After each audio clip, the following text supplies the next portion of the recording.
A natureza da matéria sempre foi algo que os pensadores, filósofos e cientistas tentavam explicar. Tanto que já por volta de 450 anos antes de Cristo, os filósofos gregos Leóspo e Demócrito tiveram ideia sobre a matéria.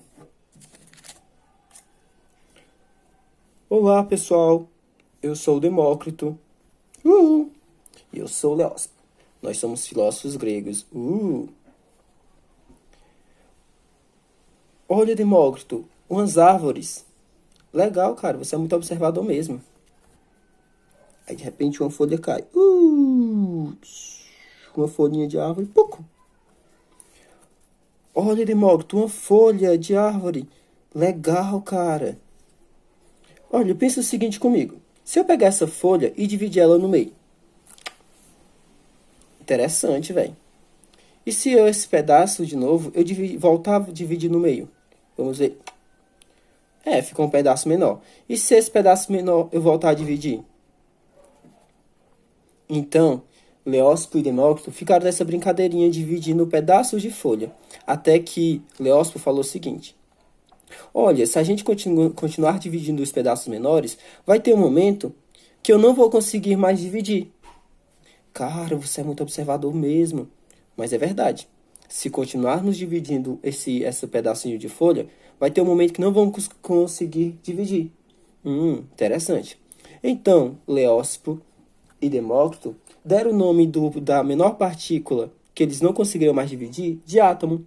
Átomo, em grego, significa indivisível, tá? Então, para eles, os dois, Demócrito e Leóspo, a matéria seria formada por pequenas partículas indivisíveis que não poderiam ser destruídas. Partículas que não poderiam ser divididas. E essa partícula seria o átomo. Deixa eu limpar aqui que eu sujei.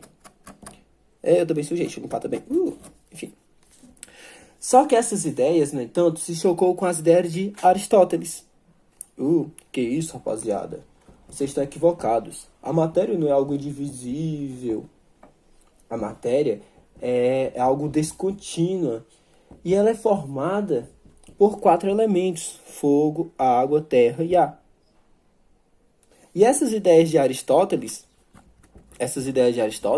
ela perdurou aí por 2000 anos, sendo aceita aí pela maioria dos cientistas e filósofos da época. Tchau! E então, em 1803, aparece John Dalton. E aí, rapaziada, como é que vocês estão? Tudo bem? Olha, uma vez eu ouvi falar de um termo chamado átomo, na qual 2 filósofos eles acreditavam que a matéria era constituída por partículas indivisíveis e indestrutíveis. Beleza? Vocês lembraram disso aí? Lembraram? Gostei do termo, vou começar a estudar aqui. Será se os filósofos estavam certos? E então, John Dalton ele começou a fazer vários experimentos para comprovar suas hipóteses. E ele formulou alguns postulados, isto é, proposições que não podem ser comprovadas, mas que são admitidas como verdadeiras e que servem como ponto de partida para a dedução e conclusão de outras afirmações. Olha, pessoal, meu primeiro postulado diz o seguinte. A matéria seria formada por pequenas partículas esféricas, maciças e indivisíveis, que a gente chama de átomo. Átomo é a partícula indivisível, indestrutível e impenetrável, beleza? Então a matéria seria formada por átomos. Meu segundo postulado diz que a matéria seria descontínua, pois entre um átomo e outro haverá espaços vazios, ou seja, entre um espaço e outro do átomo, certo? Para formar minha molécula, haverá aí os espaços vazios entre um e outro átomo. Esse é o segundo postulado. Beleza? Deu para entender? Entendeu? Ótimo. Fiquei desfalcado. O terceiro postulado diz que um elemento químico seria formado por um conjunto de átomos de mesma massa, mesmos tamanhos e propriedades. Olha só aqui. Tá vendo esses aqui? Segundo o meu postulado, esses dois aqui, ó, tonhonhon, tonhonhon, como eles têm o mesmo tamanho, mesma propriedade, mesma massa, olha só a coisinha deles, eles são os mesmos elementos químicos. Já esse outro aqui, olha só, ele tem cor diferente, ele tem propriedade diferente, então ele é elemento diferente. Então, o meu segundo postulado diz que um elemento químico, ele seria formado por um conjunto de átomos de mesma massa, tamanhos e propriedades. Logo, esses aqui são o mesmo elemento e esse aqui é diferente deles. Beleza? O quarto postulado, ele fala que elementos químicos diferentes seriam formados por átomos com massas diferentes, tamanho e propriedades diferentes, que é a mesma situação aqui. Esse daqui, esse elemento, é diferente desses dois, tá? Beleza? Beleza? Ótimo. O quinto postulado, ele fala que a combinação de elementos diferentes em uma proporção de números inteiros formaria substâncias diferentes. Tipo assim, vamos supor que aqui eu tenho um elemento de hidrogênio, outro elemento de hidrogênio, né? E eu tenho um elemento de oxigênio. Se eu juntar os três, se eu juntar os elementos diferentes, eu vou ter uma substância. Por exemplo, eu vou juntar aqui um hidrogênio com um oxigênio, aí depois eu junto com outro hidrogênio. Juntei elementos diferentes e agora eu tenho uma substância, uma molécula de água, tá? Juntei dois átomos de hidrogênio e um de oxigênio e obtive aí a substância água. Então, o meu quinto postulado fala que se eu juntar elementos diferentes, átomos diferentes, eu vou ter aí a formação de uma substância. O meu sexto postulado fala que uma substância composta seria formada por espécies químicas diferentes, que foi o caso que a gente já viu. A molécula de água, ela é formada por um átomo de oxigênio e dois átomos de hidrogênio. Então, aqui eu tenho uma molécula de água, é uma substância composta. Agora, por exemplo, se eu pegar e fazer uma molécula, uma substância, de apenas elementos iguais, no caso aqui, eu vou tirar o oxigênio e colocar dois hidrogênio. Aqui, esses dois hidrogênios, eu tenho uma molécula de gás hidrogênio. Então, ela é uma substância simples, formada apenas por átomos do mesmo elemento. Quando eu coloco de elementos diferentes, eu tenho aí uma substância composta.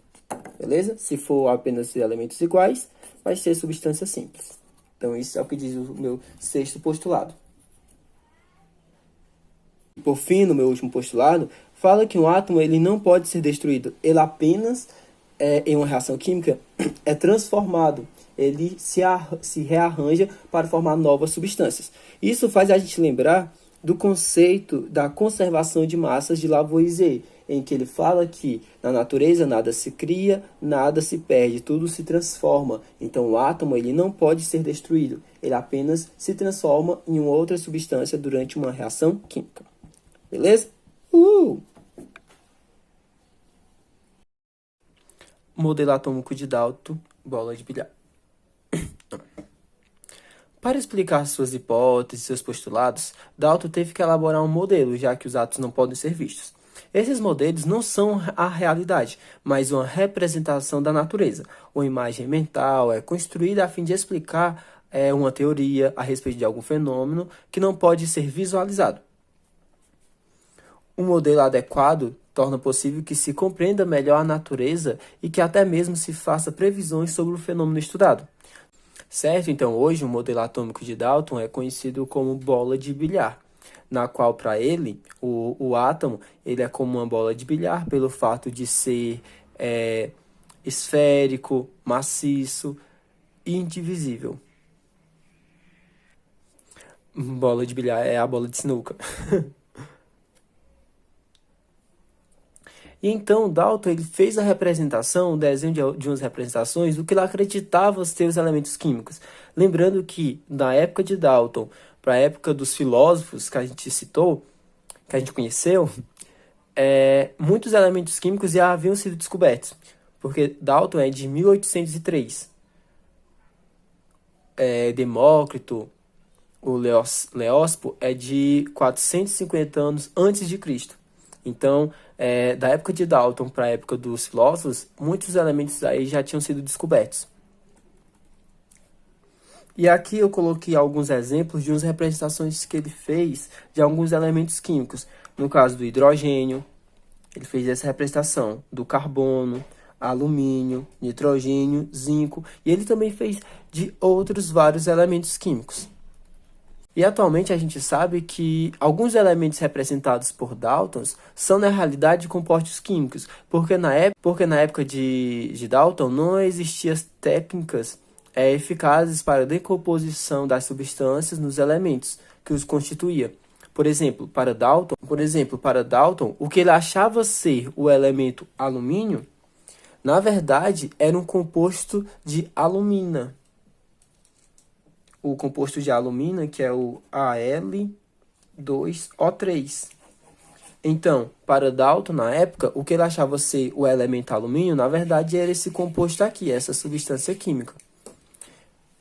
Tá? Então, eu estou passando aí duas atividadezinhas para vocês. A primeira, eu quero que vocês façam pesquisa sobre a biografia de Dalton. Quem foi Dalton? Quero que vocês conheçam esse cara. Genial ele. E a segunda é que vocês façam aí, escrevam os postulados de Dalton. Quais são os postulados de Dalton? O que ele quer dizer com esses postulados? E a quarta questão é só explicar para mim o que é um modelo atômico. Qual a função de um modelo atômico?